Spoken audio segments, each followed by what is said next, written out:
মৌখিক ইবাদতের মধ্যে শ্রেষ্ঠ ইবাদত তিলাওয়াতুল কোরআন, কোরআনের তেলাওয়াত করা, যেটা আমরা পুরো বছর করি না।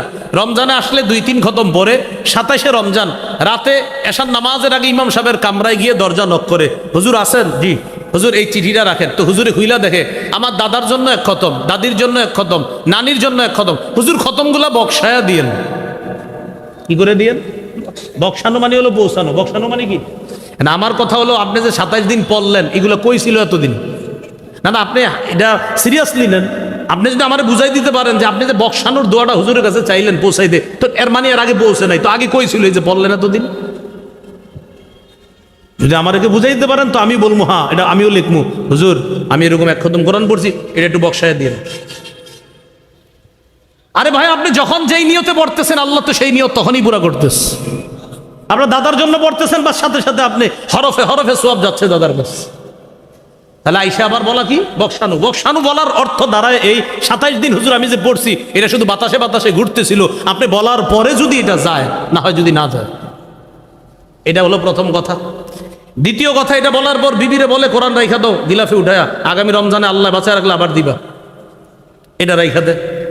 27শে রমজানের পরের দিন আর কোরআন পড়ে না, কারণ আমাদের দেশের 27শে রমজান মানি তারাবিও শেষ, কোরআন তেলাওয়াতও শেষ। আল্লাহ বাঁচাইছে পরে রোজাগুলা রাখে, তো তারাবিও পড়ে না অসংখ্য মানুষ, কোরআন তেলাওয়াতও করে না, কারণ 27শে মানি শেষ সব। হুজুর 27 পর্যন্ত মুসল্লি যে পরিমাণ হয়, 28শে কি সেটা হয়? 28শে কি রমজান আছে কিনা? তো মুসল্লিগুলো কই গেল? 29 রমজান আছে, মুসল্লি কোথায়? ভাই কষ্ট নিয়েন না, বুঝার চেষ্টা করেন। 27শে আপনি ছিলেন মসজিদে, 28শে আপনি কোথায়? 28শে তো রমজান আছে এখনো, আপনি কোথায়? 27শে আপনি, রমজান তো এখনো রয়ে গেছে, আপনি কেন 28শে মসজিদে নাই? 27শে পুরা মসজিদ ভরা, 28শে দুই কাতার মুসল্লি কেন? কোরআন তেলাওয়াত করতে হবে, প্রতিনিয়ত কোরআন তেলাওয়াত করা। 3টা ইবাদত প্রতিনিয়ত করবেন, আমি সহ সবাই মৃত্যু পর্যন্ত 3টা ইবাদত করা। 1 নাম্বার প্রতিদিন কিছু কোরআন তেলাওয়াত, 2 নাম্বার 5 ওয়াক্ত নামাজ, 3 নাম্বার সাধ্য অনুযায়ী দান সদকা। আমি আবার বলছি, মৃত্যু পর্যন্ত 3টা আমল একদিনও ছাইরেন না। 1 নাম্বার 2, 4, 5, 10 লাইন হইল কোরআন তেলাওয়াত, 2 নাম্বার 5 ওয়াক্ত নামাজ, 3 নাম্বার 2 টাকাও যদি পারেন প্রতিদিন সদকা করবেন।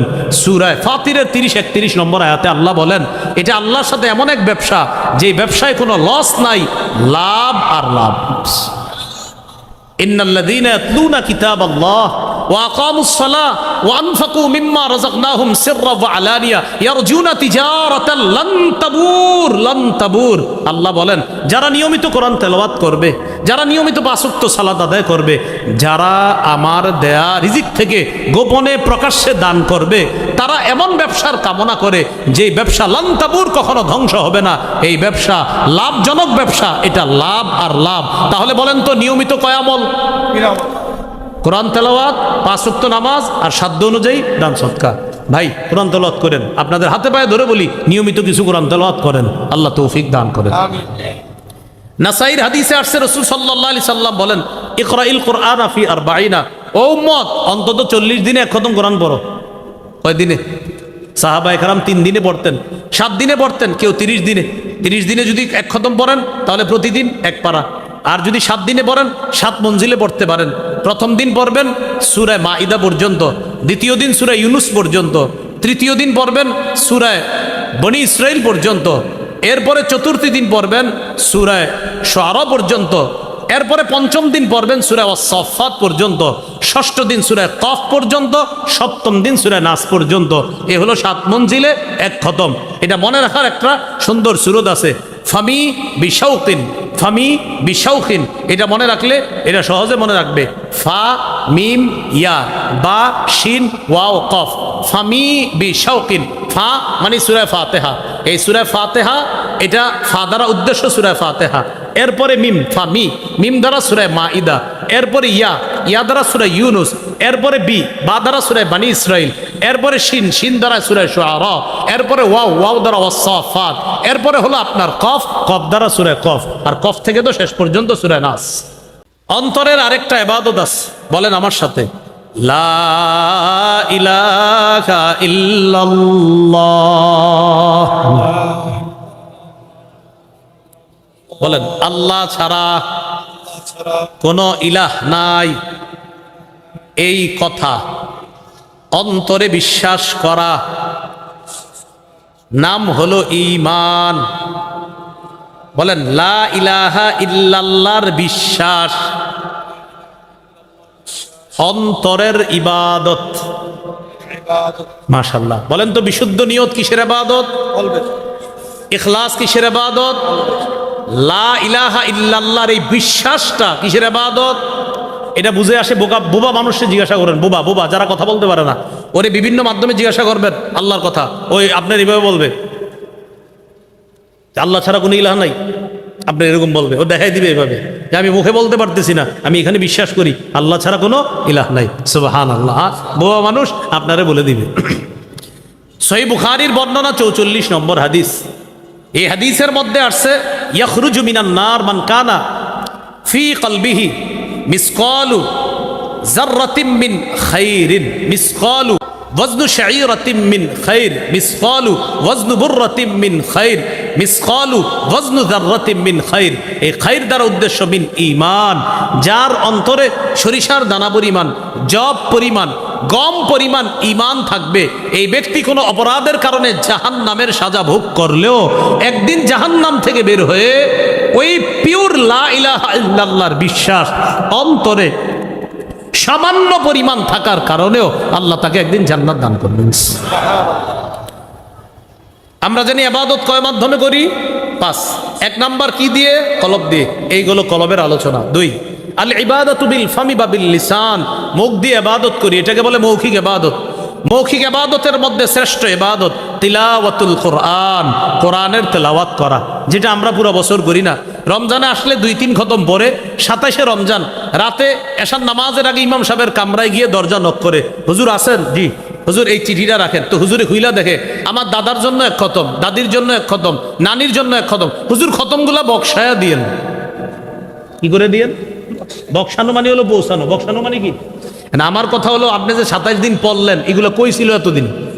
না আপনি এটা সিরিয়াসলি নেন। আপনি যদি আমার বুঝাই দিতে পারেন যে আপনি যে বক্সানোর দোয়াটা হুজুরের কাছে চাইলেন পৌঁছাই দে, তো এর মানে এর আগে পৌঁছে নাই, তো আগে কই ছিল এই যে পড়লেন এতদিন? যদি আমাকে বুঝাই দিতে পারেন তো আমি বলবো হ্যাঁ এটা আমিও লিখবো, হুজুর আমি এরকম 1 খতম কোরআন পড়ছি, এটা একটু বক্সায় দিয়ে। আরে ভাই, আপনি যখন যেই নিয়তে পড়তেছেন আল্লাহ তো সেই নিয়ত তখনই পুরা করতেছে। আপনার দাদার জন্য পড়তেছেন বা সাথে সাথে আপনি হরফে হরফে সওয়াব যাচ্ছে দাদার কাছে। তাহলে আইসা আবার বলা কি? বক্সানো। বক্সানো বলার অর্থ দাঁড়ায় এই 27 দিন হুজুর আমি যে পড়ছি এটা শুধু বাতাসে বাতাসে ঘুরতেছিল, আপনি বলার পরে যদি এটা যায়, না হয় যদি না যায়। এটা হলো প্রথম কথা। দ্বিতীয় কথা, এটা বলার পর বিবিরে বলে কোরআন রাইখা দাও গিলাফে উঠায়া, আগামী রমজানে আল্লাহ বাঁচায় রাখলে আবার দিবা, এটা রাইখা দে। 27শে রমজানের পরের দিন আর কোরআন পড়ে না, কারণ আমাদের দেশের 27শে রমজান মানি তারাবিও শেষ, কোরআন তেলাওয়াতও শেষ। আল্লাহ বাঁচাইছে পরে রোজাগুলা রাখে, তো তারাবিও পড়ে না অসংখ্য মানুষ, কোরআন তেলাওয়াতও করে না, কারণ 27শে মানি শেষ সব। হুজুর 27 পর্যন্ত মুসল্লি যে পরিমাণ হয়, 28শে কি সেটা হয়? 28শে কি রমজান আছে কিনা? তো মুসল্লিগুলা কই গেল? 29শে রমজান আছে, মুসল্লি কোথায়? ভাই কষ্ট নিয়েন না, বুঝার চেষ্টা করেন। 27শে আপনি ছিলেন মসজিদে, 28শে আপনি কোথায়? 28শে তো রমজান আছে এখনো, আপনি কোথায়? 27শে আপনি রমজান তো এখনো রয়ে গেছে, আপনি কেন 28শে মসজিদে নাই? 27শে পুরা মসজিদ ভরা, 28শে দুই কাতার মুসল্লি কেন? কোরআন তেলাওয়াত করতে হবে, প্রতিনিয়ত কোরআন তেলাওয়াত করা। 3টা ইবাদত প্রতিনিয়ত করবেন, আমি সহ সবাই মৃত্যু পর্যন্ত 3টা ইবাদত করা। 1 নাম্বার প্রতিদিন কিছু কোরআন তেলাওয়াত, 2 নাম্বার 5 ওয়াক্ত নামাজ, 3 নাম্বার সাধ্য অনুযায়ী দান সদকা। আমি আবার বলছি, মৃত্যু পর্যন্ত 3টা আমল একদিনও ছাইরেন না। 1 নাম্বার 2, 4, 5, 10 লাইন হইল কোরআন তেলাওয়াত, 2 নাম্বার 5 ওয়াক্ত নামাজ, 3 নাম্বার 2 টাকাও যদি পারেন প্রতিদিন সদকা করবেন। সূরা ফাতিরের 30-31 নম্বর আয়াতে আল্লাহ বলেন, এটা আল্লাহর সাথে এমন এক ব্যবসা যে ব্যবসায় কোনো লস নাই, লাভ আর লাভ। ইন্নাল্লাযীনা ইয়াতলুনা কিতাবাল্লাহ ওয়া আকামুস সালাহ ওয়া আনফাকু মিম্মা রাযাকনাহুম সিররা ওয়া আলানিয়া ইয়ারজুনা তিজারাতান লান তাবুর। আল্লাহ বলেন যারা নিয়মিত কোরআন তেলাওয়াত করবে, যারা নিয়মিত পাঁচ ওয়াক্ত সালাত আদায় করবে, যারা আমার দেয়া রিজিক থেকে গোপনে প্রকাশ্যে দান করবে, তারা এমন ব্যবসার কামনা করে যে ব্যবসা লান তাবুর, কখনো ধ্বংস হবে না। এই ব্যবসা লাভজনক ব্যবসা, এটা লাভ আর লাভ। তাহলে বলেন তো নিয়মিত কয় আমল? কোরআন তেলাওয়াত, পাঁচ ওয়াক্ত নামাজ, আর সাধ্য অনুযায়ী দান সদকা। ভাই কোরআন তেলাওয়াত করেন, আপনাদের হাতে পায়ে ধরে বলি নিয়মিত কিছু কোরআন তেলাওয়াত করেন, আল্লাহ তৌফিক দান করেন।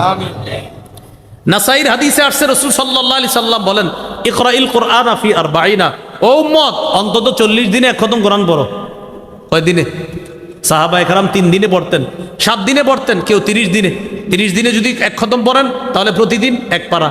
আর যদি 7 দিনে পড়েন 7 মঞ্জিলে পড়তে পারেন। প্রথম দিন পড়বেন সূরা মাইদা পর্যন্ত, দ্বিতীয় দিন সূরা ইউনুস পর্যন্ত, তৃতীয় দিন পড়বেন সূরা বনি ইসরাইল পর্যন্ত, এরপরে চতুর্থ দিন পড়বেন সূরা শুআরা পর্যন্ত, এরপরে পঞ্চম দিন পড়বেন সূরা ওয়াস-সাফফাত পর্যন্ত, ষষ্ঠ দিন সূরা কফ পর্যন্ত, সপ্তম দিন সূরা নাস পর্যন্ত। এ হলো 7 মঞ্জিলে এক খতম। এটা মনে রাখার একটা সুন্দর সুরত আছে, ফামি বিশাউকিন, ফামি বিশাউকিন। এটা মনে রাখলে এটা সহজে মনে রাখবে। ফা মিম ইয়া বা শিন ওয়াও কফ, ফামি বিশাউকিন। ফা মানে সূরা ফাতিহা। এই সূরা ফাতিহা এটা ফা দ্বারা উদ্দেশ্য সূরা ফাতিহা।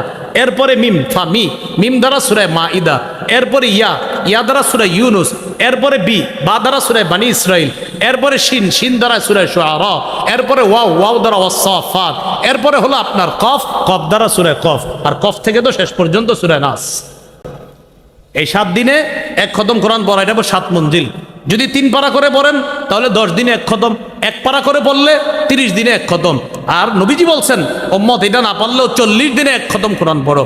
আল্লাহ আমাদেরকে প্রতিনিয়ত কোরআন তেলাওয়াতের গুরুত্ব খুব বেশি পরিমাণে দেওয়ার তৌফিক দান করেন।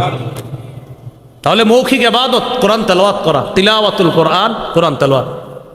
রাসূলুল্লাহ সাল্লাল্লাহু আলাইহি সাল্লাম বলেন ইন্না লিল্লাহি আহলিনা মিনান নাস, আল্লাহর কিছু পরিবারের লোক আছে, মানুষের মধ্যে কিছু মানুষ আছে যারা আল্লাহর পরিবারভুক্ত। সাহাবীরা বললেন হুজুর আল্লাহর আবার পরিবার আছে নাকি? নবীজি বললেন আহলুল কোরআন হুম আহলুল্লাহি ওয়া খাসাতুহু, যারা নিয়মিত কোরআন পড়ে, কোরআন পড়ায়, তারা আল্লাহর পরিবারভুক্ত এবং আল্লাহর বিশেষ শ্রেণীর অন্তর্ভুক্ত হয়ে যায়। তাহলে হাফেজ সাহেব যারা পড়ে, পড়ায়, তাদের কি পরিমাণ মর্যাদা! সুবহানাল্লাহ। আল্লাহ আমাদেরকে এই সৌভাগ্যবান হওয়ার তৌফিক দান করেন। তাহলে মৌখিক ইবাদত তিলাওয়াতুল কোরআন। মৌখিক আরেকটা ইবাদত জিক্রুল্লাহ, আল্লাহর জিকির করা। সুবহানাল্লাহ, আলহামদুলিল্লাহ, লা ইলাহা ইল্লাল্লাহ, আল্লাহু আকবার। এই 4টি বাক্য আল্লাহর কাছে সবচেয়ে পছন্দনীয়। এই 4টির মধ্যে সবচেয়ে শ্রেষ্ঠ বাক্য হলো আফজালুয যিকরি লা ইলাহা ইল্লাল্লাহ। আল্লাহর কাছে সবচেয়ে ফজিলতপূর্ণ জিকির হলো লা ইলাহা ইল্লাল্লাহ। এই জিকিরটা করা। তিরমিজির হাদিস 3592 নম্বর হাদিস, রাসূলুল্লাহ সাল্লাল্লাহু আলাইহি সাল্লাম বলেন মা ক্বালা আবদুন কাত্তু লা ইলাহা ইল্লাল্লাহ খালিসাম মিন কলবি, কোন ব্যক্তি যদি একবার লা ইলাহা ইল্লাল্লাহ ইখলাসের সাথে পড়ে, ইল্লা ফুতিহাত লাহু আবওয়াবুস সামাই হাত্তা তুফজিয়া ইলাল আরশ, আসমানের সবগুলা দরজা খুলে দেওয়া হয়, তার লা ইলাহা ইল্লাল্লাহ যেন আরশ পর্যন্ত পৌঁছে যায়। তাহলে 4টি বাক্য সবচেয়ে পছন্দের, সুবহানাল্লাহ, আলহামদুলিল্লাহ, লা ইলাহা ইল্লাল্লাহ, আল্লাহু আকবার। এই 4টার মধ্যে শ্রেষ্ঠ হলো লা ইলাহা ইল্লাল্লাহ।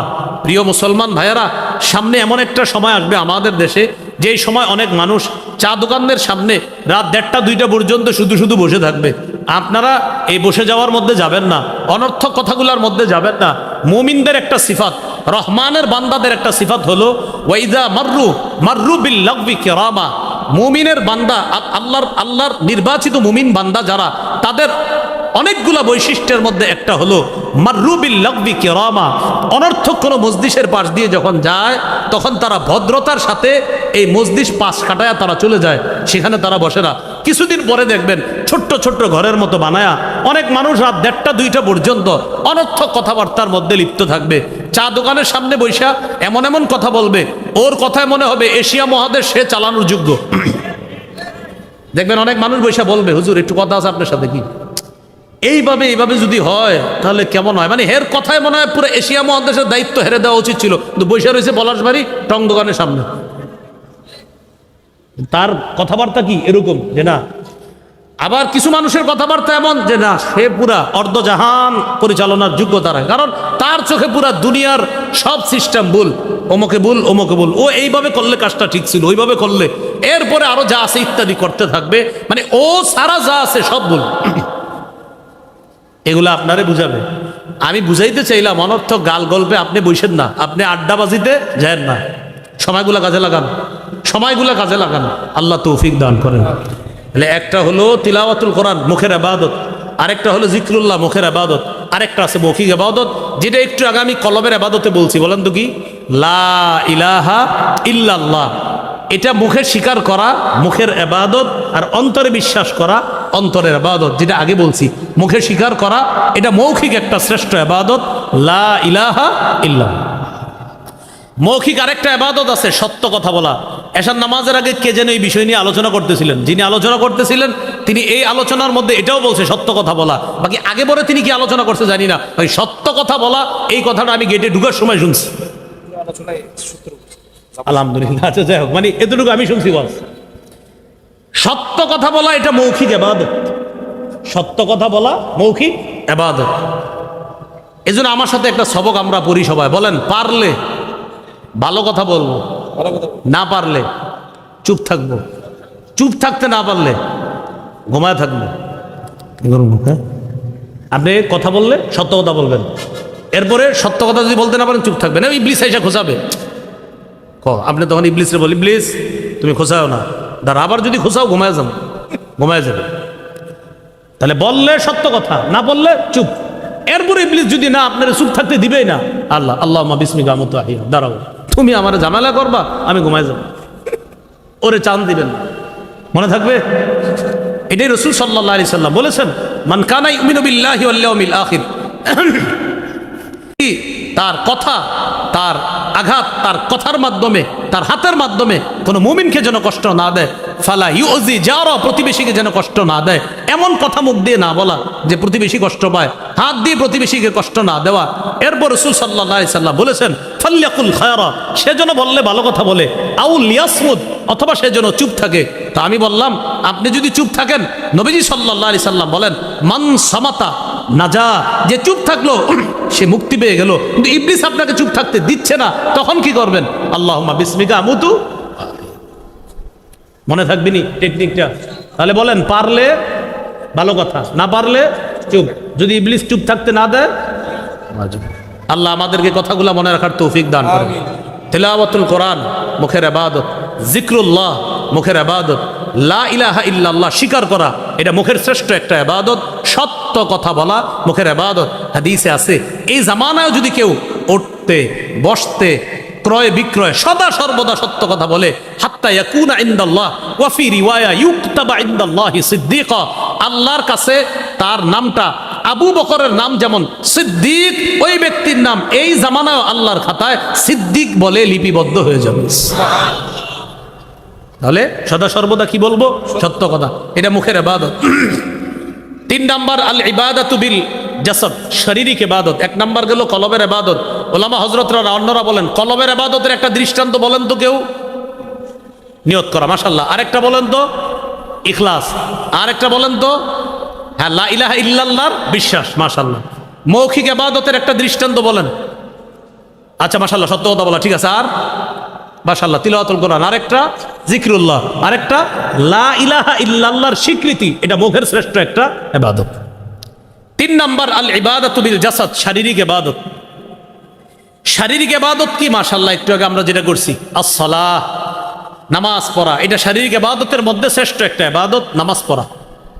রাসূলুল্লাহ সাল্লাল্লাহু আলাইহি সাল্লাম বলেন, তোমাদের কারো বাড়ির সামনে একটা পুকুর আছে, পুকুরে দৈনিক কেউ যদি 5 বার গোসল করে তার শরীরে যেমন কোনো ময়লা থাকবে না, তোমাদের কেউ যদি দৈনিক 5 ওয়াক্ত নামাজ পড়ে আল্লাহ তার বাহ্যিক আভ্যন্তরীণ গুনাহগুলা ধুয়ে মুছে সাফ করে দেবে।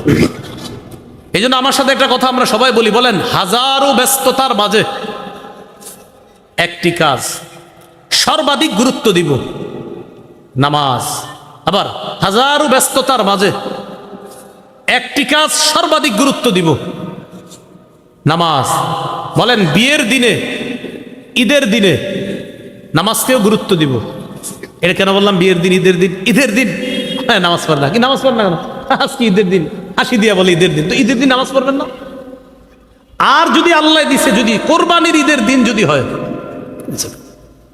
নামাজ পড়বেন না? গরু গাড়ি তো, আরে নামাজ পড়বেন না? গোস্ত। আর নামাজ পড়বেন না? গোস্ত। কোরবানি ঈদের দিন গোস্ত। আপনাদের মনে থাকার কথা 7 বা 8 বছর না, 8 বছর না, 9-10 বছর আগে কোরবানির ঈদের দিন জুমার দিন হয়েছে, মানে জুমার দিন কোরবানি ঈদের দিন। সেদিন আপনারা যারা যারা জুমা পড়াইছেন আপনারাই বলতে পারবেন, ঢাকা শহরের বড় বড় মসজিদে 1-2 কাতার, 1.5 কাতার, 2.5 কাতার মুসলমান। কেন? সবাই হজে গেছে কোরবানি ঈদের দিন। আপনি চিন্তা করতে পারেন, মুসলমানের দেশ এটা, রবের এক ইবাদত পালন করতে গিয়ে আরেক ইবাদত ছেড়ে দিল, ফরজ ইবাদত ছেড়ে দিল। এইটা আপনারে কে শিখাইলো ইবাদত?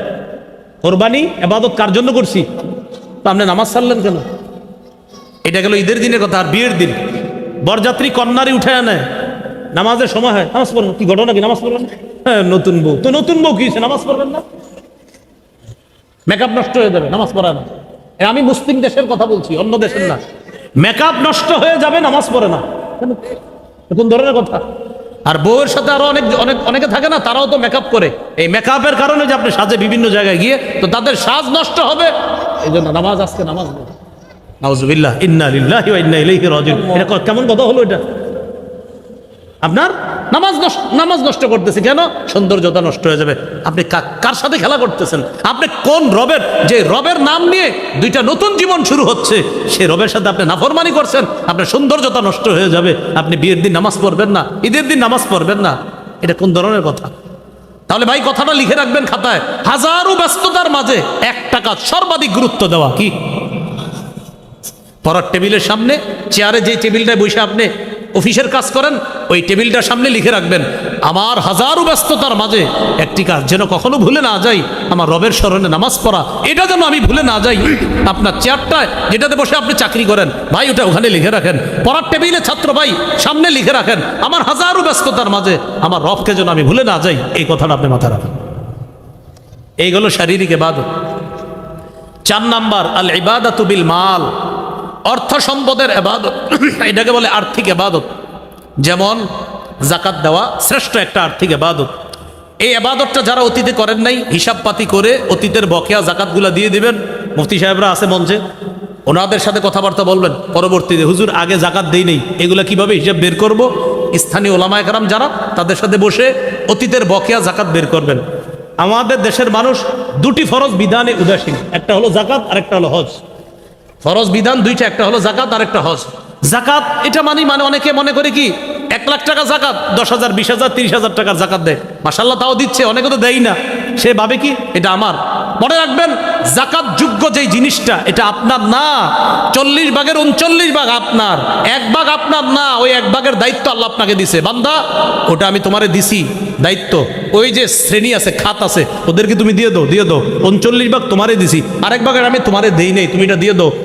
ওদেরকে আমি দেওয়ার জন্য তোমাকে দায়িত্ব দিলাম, দায়িত্বটা পুরা করো। যাকাত দিয়ে দিতে হবে। মান আতাহুল্লাহু মালা ফালাম ইউআদ্দি যাকাতা মুসিলা লাহু ইয়াউমাল কিয়ামাতি শুজাআন আকরা। কিয়ামতের ময়দানে অনাদায়যোগ্য যে যাকাতযোগ্য সম্পদ দুনিয়াতে থেকে যাবে, যেটা আদায় করা হয়নি, এটা বিষধর সাপে রূপান্তরিত হবে। কিয়ামতের ময়দানে তার মুখের সামনে ফনা ধরে বলবে, আনা কানজুকা আনা মালুকা, আমি তোমার সেই সঞ্চিত সম্পদ, যেই সম্পদের যাকাত তুমি আদায় করো নাই। আল্লাহ আমাদেরকে হেফাজত করেন। 5 নাম্বার আল ইবাদাতু বিল মালি ওয়াল জাসাদ, অর্থ সম্পদ এবং শরীর দিয়ে ইবাদত। সেটা কি? হজ করা। হজ করতে শরীরও লাগে, টাকাও লাগে। হাদিসে কুদসির মধ্যে আসছে, ইন্না আবদান সাহহাহতু লাহু জিসমা ওয়া ওয়াসসা'তু আলাইহি ফিল মাঈশা তামজি আলাইহি খামসাতু আওয়াম লা ইয়াফিদু ইলাইয়া লা মাহরুম। আমি আমার এক বান্দাকে টাকা পয়সাও দিলাম, তার শরীরটাও ভালো রাখলাম, 5 বছর ওরে আমি ডাকলাম, আসো বান্দা আমার ঘরের কাছে আসো, হজ করতে আসো। ও আসে না। কয় বছর? 5 বছর। আমার বান্দার শরীরটা ভালো রাখছি, ওরে টাকাও দিছি, ওরে আমি ডাকতেছি বারবার, 5 বছর হয়ে গেছে ও আমার কাছে আসে না। 1 বছর, 2 বছর, 3 বছর, এইভাবে 5 বছর হয়ে গেছে। আল্লাহ বলেন লা মাহরুম, ও হতবাগা, ও বঞ্চিত, ও পোড়া কপাল, হতবাগা। তাহলে যাদের উপর হজ ফরজ, হজটা করে ফেলেন। আল্লাহ আমাদেরকে কথাগুলা মনে রাখার তৌফিক দান করেন। এবাদত সম্পর্কে 5টি কথা জানলাম। আবিধানিক পারিভাষিক অর্থ, বিনয়ী হওয়া, নত হওয়া, চূড়ান্ত বিনয়ের সাথে আল্লাহর আনুগত্য করা। আমার আপনার প্রকাশ্য কথা কাজ, গোপন কথা কাজ, এগুলো যদি আল্লাহ পছন্দ করে, এটা এবাদত। কোরআনে এবাদত মৌলিকভাবে 2 প্রকার, সাধারণ এবাদত, বিশেষ এবাদত। সাধারণ এবাদতে সবাই শামিল, বিশেষ এবাদতে শুধু মুমিনরা শামিল। 3 নাম্বার সোয়াব না, হাদিসে এবাদতের দৃষ্টান্ত জানলাম। ফিতনার জামানায় এবাদত করা নবীর কাছে হিজরত করার সমতুল্য। 4 নম্বরে আমরা জানলাম সোয়াব কামাই করার দিক থেকে এবাদত 2 প্রকার। একটা নিজে এবাদত করে সোয়াব কামাই করা, যেমন সুন্নত নামাজগুলা। আরেকটা হলো অন্যের সাহায্যে এবাদত করে সোয়াব কামাই করা, যেমন ইমামের পিছনে জামাতের সাথে নামাজ পড়া। 5 নাম্বার, সেটা একটু বলেন, কয় মাধ্যমে জানি এবাদত করি? 1 নাম্বার কি দিয়ে? কলব দিয়ে। 2 নাম্বার কি দিয়ে? 3 নাম্বার শরীর দিয়ে। 4 নাম্বার অর্থ সম্পদ। 5 নাম্বার অর্থ সম্পদ এবং শরীর দিয়ে। আল্লাহ আমাদেরকে কথাগুলা মনে রাখার তৌফিক দান করেন। কথা বলতে বলতে মাঝখানে কিছু গুরুত্বপূর্ণ কথাও বলেছি, এই কথাগুলো কিন্তু মনে রাখেন। মনে আছে ওই 4টা কথা বলছিলাম, সাক্ষ্য, সুপারিশ, প্রতিনিধি। সাক্ষ্য, সুপারিশ, প্রতিনিধি, আমানত। সাক্ষ্য, সুপারিশ, প্রতিনিধি, আমানত। এই 4 ব্যাপারে যদি একটু উল্টাপাল্টা হয় তা আল্লাহর কাছে আমি ধরা খেতে হবে। আল্লাহ কথাগুলো মনে রাখার তৌফিক দান করেন। এই 7 দিনে 1 খতম কোরআন পড়া, এটা 7 মঞ্জিল। যদি 3 পারা করে পড়েন তাহলে 10 দিনে 1 খতম। 1 পারা করে পড়লে 30 দিনে 1 খতম। আর নবীজি বলছেন উম্মত এটা না পারলেও 40 দিনে 1 খতম কোরআন পড়ো। আল্লাহ আমাদেরকে প্রতিনিয়ত কোরআন তেলাওয়াতের গুরুত্ব খুব বেশি পরিমাণে দেওয়ার তৌফিক দান করেন। তাহলে মৌখিক ইবাদত কোরআন তেলাওয়াত করা, তিলাওয়াতুল কোরআন, কোরআন তেলাওয়াত। রাসূলুল্লাহ সাল্লাল্লাহু আলাইহি সাল্লাম বলেন ইন্না লিল্লাহি আহলিনা মিনান নাস, আল্লাহর কিছু পরিবারের লোক আছে। মানুষের মধ্যে কিছু মানুষ আছে যারা আল্লাহর পরিবারভুক্ত। সাহাবীরা বললেন হুজুর আল্লাহর আবার পরিবার আছে নাকি? নবীজি বললেন আহলুল কোরআন হুম আহলুল্লাহি ওয়া খাসাতুহু, যারা নিয়মিত কোরআন পড়ে, কোরআন পড়ায়, তারা আল্লাহর পরিবারভুক্ত এবং আল্লাহর বিশেষ শ্রেণীর অন্তর্ভুক্ত হয়ে যায়। তাহলে হাফেজ সাহেব যারা পড়ায় তাদের কি পরিমাণ মর্যাদা! সুবহানাল্লাহ। আল্লাহ আমাদেরকে এই সৌভাগ্যবান হওয়ার তৌফিক দান করেন। তাহলে মৌখিক ইবাদত তিলাওয়াতুল কোরআন। মৌখিক আরেকটা ইবাদত জিক্রুল্লাহ, আল্লাহর জিকির করা। সুবহানাল্লাহ, আলহামদুলিল্লাহ, লা ইলাহা ইল্লাল্লাহ, আল্লাহু আকবার। এই 4টি বাক্য আল্লাহর কাছে সবচেয়ে পছন্দনীয়। এই 4টির মধ্যে সবচেয়ে শ্রেষ্ঠ বাক্য হলো আফজালুয যিকরি লা ইলাহা ইল্লাল্লাহ। আল্লাহর কাছে সবচেয়ে ফজিলতপূর্ণ জিকির হলো লা ইলাহা ইল্লাল্লাহ। এই জিকিরটা করা। তিরমিজির হাদিস 3592 নম্বর হাদিস। রাসূলুল্লাহ সাল্লাল্লাহু আলাইহি সাল্লাম বলেন মা ক্বালা আবদুন কাত্তু লা ইলাহা ইল্লাল্লাহ খালিসাম মিন কলবি, কোন ব্যক্তি যদি একবার লা ইলাহা ইল্লাল্লাহ ইখলাসের সাথে পড়ে, ইল্লা ফুতিহাত লাহু আবওয়াবুস সামাই হাত্তা তুফজিয়া ইলাল আরশ, আসমানের সবগুলা দরজা খুলে দেওয়া হয় তার লা ইলাহা ইল্লাল্লাহ যেন আরশ পর্যন্ত পৌঁছে যায়। তাহলে 4টি বাক্য সবচেয়ে পছন্দের, সুবহানাল্লাহ, আলহামদুলিল্লাহ, লা ইলাহা ইল্লাল্লাহ, আল্লাহু আকবার। এই 4টার মধ্যে শ্রেষ্ঠ হলো লা ইলাহা ইল্লাল্লাহ। প্রিয় মুসলমান ভাইয়েরা, সামনে এমন একটা সময় আসবে আমাদের দেশে, যেই সময় অনেক মানুষ চা দোকানদের সামনে রাত 1টা 2টা পর্যন্ত শুধু শুধু বসে থাকবে। আপনারা এই বসে যাওয়ার মধ্যে যাবেন না, অনর্থক কথাগুলোর মধ্যে যাবেন না। মুমিনদের একটা সিফাত, রহমানের বান্দাদের একটা সিফাত হলো ওয়াইদা মাররু বিল লাগবি কিরামা। মুমিনের বান্দা, আল্লাহর নির্বাচিত মুমিন বান্দা যারা, তাদের অনেকগুলা বৈশিষ্ট্যের মধ্যে একটা হলো মাররু বিল লাগবি কিরামা। অনর্থক কোনো মজলিসের পাশ দিয়ে যখন যায় তখন তারা ভদ্রতার সাথে এই মজলিস পাশ কাটায়া তারা চলে যায়, সেখানে তারা বসে না। কিছুদিন পরে দেখবেন ছোট্ট ছোট্ট ঘরের মতো বানায়া অনেক মানুষ রাত 1টা 2টা পর্যন্ত অনর্থক কথাবার্তার মধ্যে লিপ্ত থাকবে। চা দোকানের সামনে বৈশা এমন এমন কথা বলবে, ওর কথায় মনে হবে এশিয়া মহাদেশ সে চালানোর যোগ্য। দেখবেন অনেক মানুষ বৈশা বলবে, হুজুর একটু কথা আছে আপনার সাথে কি। এইভাবে যদি হয় তাহলে কেমন হয়, মানে হের কথায় মনে হয় পুরো এশিয়া মহাদেশের দায়িত্ব হেরে দেওয়া উচিত ছিল, কিন্তু বৈশা রয়েছে পলাশবাড়ি টং দোকানের সামনে। তার কথাবার্তা কি এরকম যে না, আবার কিছু মানুষের কথাবার্তা এমন যে না, সে পুরা অর্ধজাহান পরিচালনার যোগ্যতা রাখে, কারণ তার চোখে পুরা দুনিয়ার সব সিস্টেম ভুল, অমুকে ভুল অমুকে ভুল, ও এইভাবে করলে কাজটা ঠিক ছিল, ওইভাবে করলে এরপরে আরো যা আছে ইত্যাদি করতে থাকবে, মানে ও সারা যা আছে সব ভুল। এগুলো আপনারে বুঝাবে। আমি বুঝাইতে চাইলাম অনর্থক গাল গল্পে আপনি বসেন না, আপনি আড্ডাবাজিতে যায়েন না, সময়গুলা কাজে লাগান, সময়গুলা কাজে লাগান। আল্লাহ তৌফিক দান করেন। তাহলে একটা হলো তিলাওয়াতুল কোরআন মুখের ইবাদত, আরেকটা হলো জিকরুল্লাহ মুখের ইবাদত, আরেকটা আছে মৌখিক ইবাদত, যেটা একটু আগে আমি কলমের ইবাদতে বলছি। বলেন তো কি? লা ইলাহা ইল্লাল্লাহ। এটা মুখে স্বীকার করা মুখের ইবাদত, আর অন্তরে বিশ্বাস করা অন্তরের ইবাদত। যেটা আগে বলছি, মুখে স্বীকার করা এটা মৌখিক একটা শ্রেষ্ঠ ইবাদত, লা ইলাহা ইল্লাল্লাহ। মৌখিক আরেকটা ইবাদত আছে সত্য কথা বলা। এশার নামাজের আগে কে যেন এই বিষয় নিয়ে আলোচনা করতেছিলেন, যিনি আলোচনা করতেছিলেন তিনি এই আলোচনার মধ্যে এটাও বলছে সত্য কথা বলা। বাকি আগে পরে তিনি কি আলোচনা করছে জানি না, ভাই সত্য কথা বলা এই কথাটা আমি গেটে ঢুকার সময় শুনছি। আলহামদুলিল্লাহ, আচ্ছা যাই হোক, মানে এতটুকু আমি শুনছি। বল, সত্য কথা বলা এটা মৌখিক ইবাদত, সত্য কথা বলা মৌখিক ইবাদত। এজন্য আমার সাথে একটা সবক আমরা পড়ি সবাই, বলেন পারলে ভালো কথা বলবো, না পারলে চুপ থাকবো, চুপ থাকতে না পারলে ঘুমায় থাকবো। আপনি কথা বললে সত্য কথা বলবেন, এরপরে সত্য কথা যদি বলতে না পারেন চুপ থাকবেন। ইবলিস এসে খোঁচাবে, আপনি তখন ইবলিসরে বলি, ইবলিস তুমি খোঁচাও না, দাঁড়া, আবার যদি খোঁচাও ঘুমায় যাবো, ঘুমায় যাবে। তাহলে বললে সত্য কথা, না বললে চুপ। এরপরে ইবলিস যদি না আপনার চুপ থাকতে দিবেই না, আল্লাহ আল্লাহুম্মা বিসমিকা আমুতু ওয়া আহইয়া, দাঁড়াও, তুমি আমার ঝামেলা করবা, আমি ঘুমায় যাব, ওরে চান দিবেন। মনে থাকবে? এটাই রাসূল সাল্লাল্লাহু আলাইহি সাল্লাম বলেছেন, মান কানা ইউমিনু বিল্লাহি ওয়াল ইয়াউমিল আখির। তার কথা, তার আঘাত, তার কথার মাধ্যমে, তার হাতের মাধ্যমে কোনো মুমিনকে যেন কষ্ট না দেয়, ফালা ইউজি জারা, প্রতিবেশীকে যেন কষ্ট না দেয়। এমন কথা মুখ দিয়ে না বলা যে প্রতিবেশী কষ্ট পায়, হাত দিয়ে প্রতিবেশীকে কষ্ট না দেওয়া। এরপর রাসূল সাল্লাল্লাহু আলাইহি সাল্লাম বলেছেন, ফালইয়াকুল খায়রা, সে যেন বললে ভালো কথা বলে, আউল ইয়াসমুদ, অথবা সে যেন চুপ থাকে।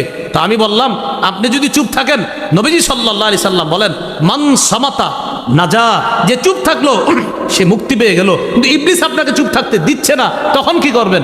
আল্লাহুম্মা বিসমিকা আমুতু। মনে থাকবেনি টেকনিকটা?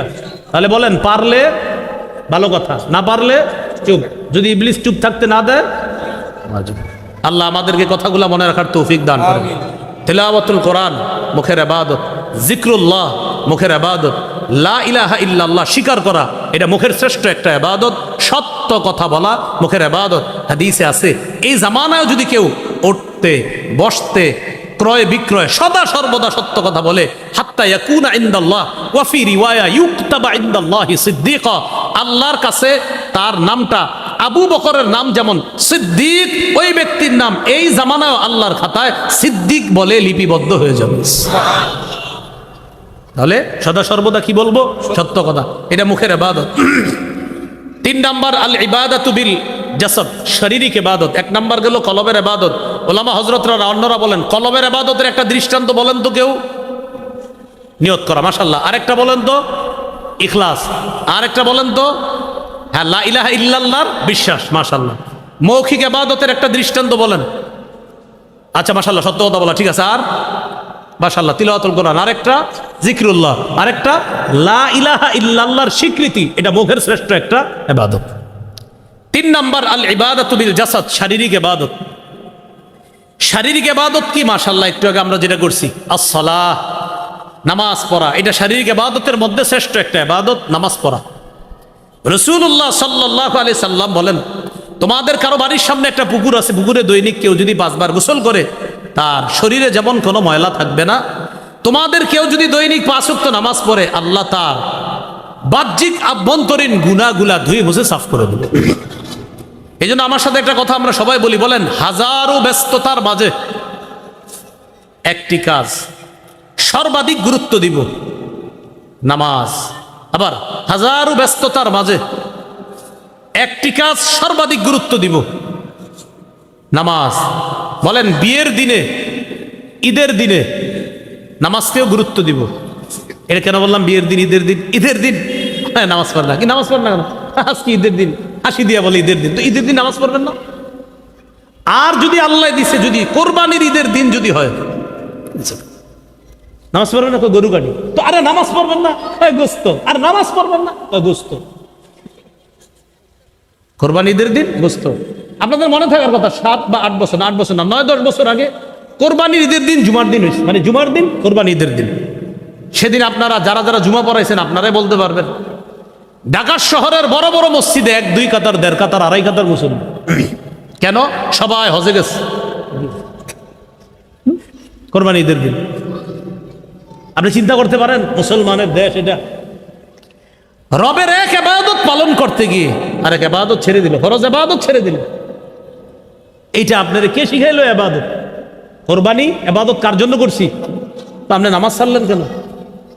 এটা গেল ঈদের দিনের কথা। আর বিয়ের দিন বরযাত্রী কন্যারই উঠে নেয়, নামাজের সময় হয়, নামাজ পড়বেন। কি ঘটনা? কি নামাজ পড়বেন? হ্যাঁ নতুন বউ, তো নতুন বউ কি নামাজ পড়বেন না? মেকআপ নষ্ট হয়ে যাবে, নামাজ পড়া না। আমি মুসলিম দেশের কথা বলছি, অন্য দেশের না। মেকআপ নষ্ট হয়ে যাবে, নামাজ পড়ে না, কোন ধরনের কথা? আর বউয়ের সাথে আরো অনেকে থাকে না, তারাও তো মেকআপ করে। এই মেকআপের কারণে যে আপনি সাজে বিভিন্ন জায়গায় গিয়ে, তো তাদের সাজ নষ্ট হবে, এই জন্য নামাজ আজকে নামাজ নেই। নাউজুবিল্লাহ, ইন্না লিল্লাহি ওয়া ইন্না ইলাইহি রাজিউন। এটা কেমন কথা হলো? এটা আপনার নামাজ নষ্ট করতেছে কেন? সৌন্দর্যতা নষ্ট হয়ে যাবে। আপনি কার সাথে খেলা করতেছেন? আপনি কোন রবের, যে রবের নাম নিয়ে 2টা নতুন জীবন শুরু হচ্ছে, সেই রবের সাথে আপনি নাফরমানি করছেন, আপনার সৌন্দর্যতা নষ্ট হয়ে যাবে। আপনি বিয়ের দিন নামাজ পড়বেন না, ঈদের দিন নামাজ পড়বেন না, এটা কোন ধরনের কথা? তাহলে ভাই কথাটা লিখে রাখবেন খাতায়, হাজারো ব্যস্ততার মাঝে একটা কাজ সর্বাধিক গুরুত্ব দেওয়া। কি? পড়ার টেবিলের সামনে, চেয়ারে যে টেবিলটায় বসে আপনি অফিসের কাজ করেন, ওই টেবিলটার সামনে লিখে রাখবেন, আমার হাজারো ব্যস্ততার মাঝে একটি কাজ যেন কখনো ভুলে না যাই, আমার রবের স্মরণে নামাজ পড়া, এটা যেন আমি ভুলে না যাই। আপনার চেয়ারটায় যেটাতে বসে আপনি চাকরি করেন ভাই, ওটা ওখানে লিখে রাখেন। পড়ার টেবিলে ছাত্র ভাই সামনে লিখে রাখেন, আমার হাজারো ব্যস্ততার মাঝে আমার রবকে যেন আমি ভুলে না যাই, এই কথাটা আপনি মাথায় রাখেন। এইগুলো শারীরিক ইবাদত। 4 নাম্বার আল ইবাদাতু বিল মাল, অর্থ সম্পদের ইবাদত। এটাকে বলে আর্থিক ইবাদত। যেমন যাকাত দেওয়া শ্রেষ্ঠ একটা আর্থিক ইবাদত। এই ইবাদতটা যারা অতীতে করেন নাই, হিসাব পাতি করে অতীতের বকেয়া যাকাতগুলো দিয়ে দিবেন। মুফতি সাহেবরা আছে মঞ্চে, ওনাদের সাথে কথাবার্তা বলবেন পরবর্তীতে, হুজুর আগে যাকাত দেই নেই, এগুলো কিভাবে হিসাব বের করব? স্থানীয় ওলামায়ে কেরাম যারা, তাদের সাথে বসে অতীতের বকেয়া যাকাত বের করবেন। আমাদের দেশের মানুষ 2টি ফরজ বিধানে উদাসীন, একটা হলো যাকাত আর একটা হলো হজ। ফরজ বিধান 2টা, একটা হলো যাকাত আর একটা হজ। যাকাত এটা মানে অনেকে মনে করে কি 1 লাখ টাকা যাকাত, 10,000, 20,000, 30,000 টাকার যাকাত দেয়, মাশাআল্লাহ তাও দিচ্ছে, অনেকে তো দেয় না। সে ভাবে কি এটা আমার। মনে রাখবেন, যাকাত যোগ্য যেই জিনিসটা, এটা আপনার না। 40 ভাগের 39 ভাগ আপনার, 1 ভাগ আপনার না। ওই 1 ভাগের দায়িত্ব আল্লাহ আপনাকে দিছে, বান্দা ওটা আমি তোমারে দিছি দায়িত্ব। ওই যে শ্রেণী আছে, খাত আছে, ওদেরকে তুমি দিয়ে দাও, 39 ভাগ তোমারে দিছি, আরেক ভাগের আমি তোমারে দেই নেই, তুমি এটা দিয়ে দাও। ওদেরকে আমি দেওয়ার জন্য তোমাকে দায়িত্ব দিলাম, দায়িত্বটা পুরা করো। যাকাত দিয়ে দিতে হবে। মান আতাহুল্লাহু মালা ফালাম ইউআদ্দি যাকাতা মুসিলা লাহু ইয়াউমাল কিয়ামাতি শুজাআন আকরা। কিয়ামতের ময়দানে অনাদায়যোগ্য যে যাকাতযোগ্য সম্পদ দুনিয়াতে থেকে যাবে, যেটা আদায় করা হয়নি, এটা বিষধর সাপে রূপান্তরিত হবে।